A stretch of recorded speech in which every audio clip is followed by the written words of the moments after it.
کیا آپ نے کبھی یہ محسوس کیا ہے کہ آپ کے پاس سب کچھ ہے؟ ایک گھر ہے، رشتے ہیں، کام ہے، لیکن پھر بھی اندر سے ایک خالی پن ہے، ایک ایسا خلا جو بھرتا ہی نہیں۔ آپ نئی چیزیں خریدتے ہیں، خلا نہیں بھرتا۔ آپ سفر کرتے ہیں، خلا نہیں بھرتا۔ آپ نئے رشتے بناتے ہیں، خلا نہیں بھرتا۔ آپ کامیابی حاصل کرتے ہیں، خلا نہیں بھرتا۔ اور پھر ایک رات آپ تنہا بیٹھے ہوتے ہیں اور آپ سوچتے ہیں یہ خلا آخر ہے کیا، اور اسے کیسے بھریں؟ یاسمین موگاہیڈ، جو دنیا کی سب سے مشہور مسلم لکھاریوں میں سے ایک ہیں، انہوں نے اپنی کتاب ریکلیم یور ہارٹ میں اس سوال کا جواب دیا ہے، اور وہ جواب بہت سادہ ہے لیکن بہت گہرا ہے۔ آج کی ویڈیو میں ہم اس کتاب کا مکمل اردو خلاصہ کریں گے، اور آخر تک دیکھیں، کیونکہ آج کی ویڈیو کے آخر میں وہ ایک حقیقت ہے جو شاید آپ نے پہلے کبھی اس طرح نہیں سنی، اور جو آپ کے دل کو ہمیشہ کے لیے بدل سکتی ہے۔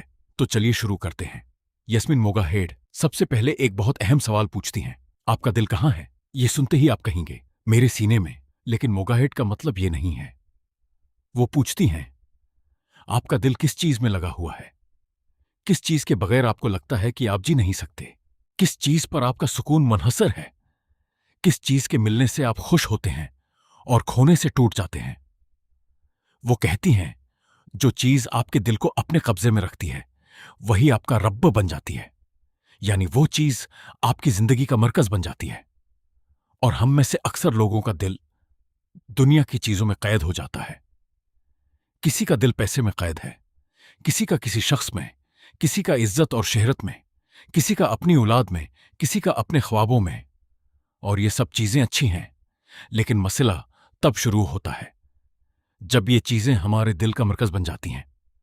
موگاہیڈ کہتی ہیں، دنیا کی ہر چیز عارضی ہے، اور جب آپ کسی عارضی چیز کو اپنا مرکز بناتے ہیں تو آپ کا سکون بھی عارضی ہو جاتا ہے۔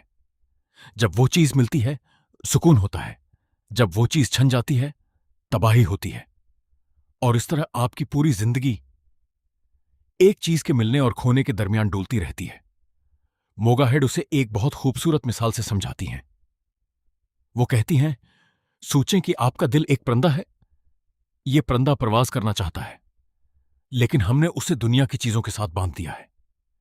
ایک دھاگا کسی شخص سے بندھا ہے، ایک دھاگا پیسے سے بندھا ہے، ایک دھاگا عزت سے بندھا ہے، اور جب یہ دنیاوی چیزیں ہلتی ہیں تو یہ پرندہ بھی ہلتا ہے، گرتا ہے، تکلیف میں ہوتا ہے۔ ریکلیم یور ہارٹ کا مطلب ہے اپنے دل کو واپس پانا، ان دھاگوں کو توڑنا اور اپنے دل کو صرف اللہ کے ساتھ جوڑنا۔ لیکن رکھیں، کیونکہ یہاں موگاہیڈ ایک بہت اہم بات کہتی ہیں۔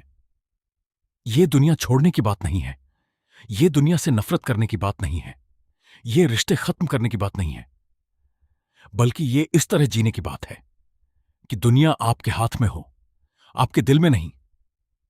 دنیا کی چیزیں استعمال کریں، لیکن انہیں اپنا مالک نہ بننے دیں۔ رشتے رکھیں، لیکن ان رشتوں پر اپنا سکون مت باندھیں۔ کامیابی حاصل کریں، لیکن کامیابی کو اپنی شناخت مت بنائیں۔ اور یہ فرق، یہ ایک باریک لیکن بہت اہم فرق پوری زندگی بدل دیتا ہے۔ اب آتے ہیں اس کنسپٹ کی طرف جو اس کتاب کا سب سے اہم حصہ ہے، اٹیچمنٹ یعنی لگاؤ، اور اس کی دو قسمیں۔ موگاہیڈ کہتی ہیں، دنیا میں دو طرح کا لگاؤ ہوتا ہے۔ پہلا، اللہ سے لگاؤ، دوسرا، دنیا کی چیزوں سے لگاؤ۔ جب آپ کا پہلا اور سب سے گہرا لگاؤ اللہ سے ہو تو دنیا کی کوئی بھی تکلیف آپ کو توڑ نہیں سکتی، کیونکہ آپ کا مرکز ایسی ذات سے جڑا ہے جو کبھی نہیں بدلتی، جو کبھی نہیں چھوڑتی، جو کبھی نہیں جاتی۔ لیکن جب آپ کا سب سے گہرا لگاؤ کسی انسان سے ہو تو آپ بہت کمزور ہو جاتے ہیں، کیونکہ انسان بدل سکتا ہے، چھوڑ سکتا ہے، مر سکتا ہے، اور جب وہ جاتا ہے تو آپ کا وہ حصہ بھی اس کے ساتھ چلا جاتا ہے جو آپ نے اسے دے دیا تھا۔ موگاہیڈ یہاں ایک بہت دردناک لیکن سچی بات کہتی ہیں۔ وہ کہتی ہیں، ہم انسانوں سے وہ محبت مانگتے ہیں جو صرف اللہ دے سکتا ہے، ہم انسانوں سے وہ سکون مانگتے ہیں جو صرف اللہ دے سکتا ہے، ہم انسانوں سے وہ مکمل ہونے کا احساس مانگتے ہیں جو صرف اللہ دے سکتا ہے۔ اور جب وہ انسان، چاہے وہ ساتھی ہو، والدین ہوں، دوست ہوں، جب وہ نہیں دے پاتا جو ہم مانگتے ہیں تو ہم ٹوٹ جاتے ہیں۔ لیکن اصل مسئلہ وہ انسان نہیں تھا، اصل مسئلہ یہ تھا کہ ہم نے کسی انسان سے وہ مانگا جو اس کے بس میں تھا ہی نہیں۔ ذرا سوچیں، ایک پیالہ ہے اور آپ اس میں سمندر بھرنا چاہتے ہیں، کیا یہ ممکن ہے؟ نہیں، کیونکہ پیالے کی ظرفیت محدود ہے۔ بالکل ایسے ہی انسانی محبت کی بھی ایک حد ہے، اور اللہ کی محبت وہ سمندر ہے جس کی کوئی حد نہیں۔ موگا ہیڈ کہتی ہیں، جب ہم اپنا دل واپس لیتے ہیں، جب ہم اسے دنیا کی قید سے آزاد کرتے ہیں، تو ہم انسانوں سے بھی بہتر محبت کر سکتے ہیں، کیونکہ اب ہم ان سے وہ نہیں مانگ رہے جو وہ دے نہیں سکتے۔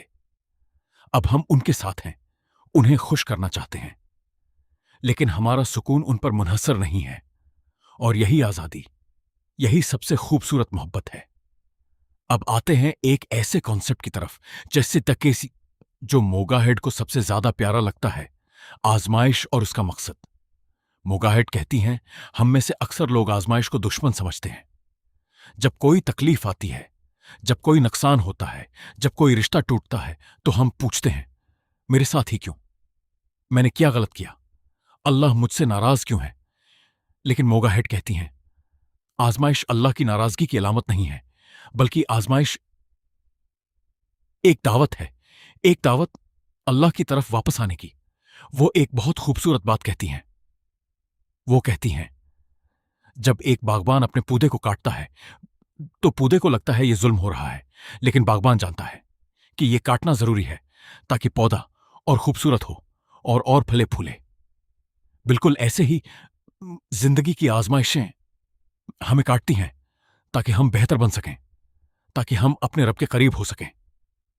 موگا ہیڈ کہتی ہیں، آزمائش میں دو راستے ہوتے ہیں۔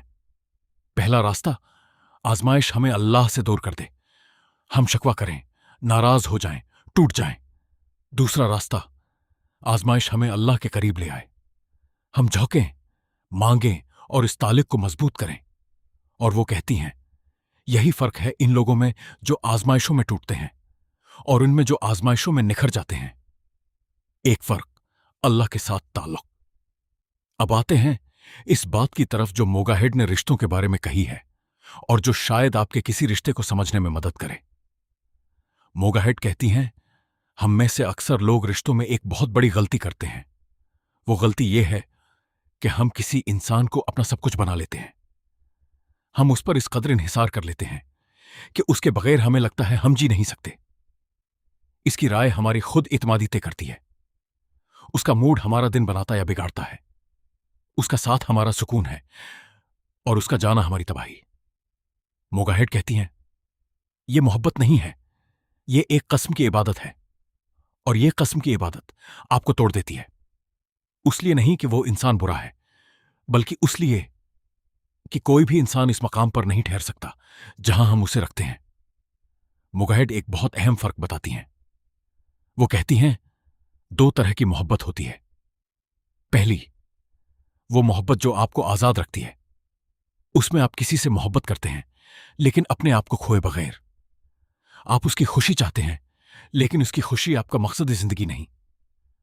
آپ اس کے ساتھ ہیں، لیکن اگر وہ چلا جائے تو آپ ٹوٹتے ہیں لیکن ختم نہیں ہوتے۔ دوسری، وہ محبت جو آپ کو قید کر لیتی ہے۔ اس میں آپ کسی کے بغیر خود کو ادھورا سمجھتے ہیں۔ اس کے بغیر زندگی بے معنی لگتی ہے۔ اس کی رائے آپ کی پہچان ہے، اور اگر وہ چلا جائے تو لگتا ہے سب کچھ ختم ہو گیا۔ موگا ہیڈ کہتی ہیں، پہلی محبت خوبصورت ہے اور یہ اللہ کی طرف سے ایک تحفہ ہے، لیکن دوسری محبت یہ آپ کے دل کی قید ہے، اور اس قید سے آزاد ہونے کا طریقہ یہ نہیں کہ آپ اس انسان کو چھوڑ دیں۔ طریقہ یہ ہے کہ آپ اپنے دل کا مرکز بدل دیں۔ جب اللہ آپ کے دل کا مرکز ہو تو آپ ہر رشتے میں آزاد ہوتے ہیں۔ آپ محبت کرتے ہیں لیکن محبت کے غلام نہیں ہوتے۔ اب موگا ہیڈ ایک بہت گہری بات کہتی ہیں جو شاید اس کتاب کا سب سے اہم پیغام ہے۔ دنیا ایک خواب کی طرح ہے۔ وہ کہتی ہیں، ذرا سوچیں، جب آپ رات کو خواب دیکھتے ہیں تو خواب میں سب کچھ بالکل حقیقی لگتا ہے۔ خواب میں تکلیف ہوتی ہے تو آپ کو واقعی تکلیف ہوتی ہے۔ خواب میں خوشی ہوتی ہے تو آپ واقعی خوش ہوتے ہیں، لیکن جب آنکھ کھلتی ہے تو آپ کو پتہ چلتا ہے یہ تو بس خواب تھا، اور اس وقت خواب کی تمام تکلیفیں سب ختم ہو جاتی ہیں۔ موگا ہیڈ کہتی ہیں، یہ دنیا بھی ایسی ہی ہے۔ آخرت کے مقابلے میں یہ دنیا ایک خواب کی طرح ہے، بہت حقیقی لگتی ہے، بہت اہم لگتی ہے،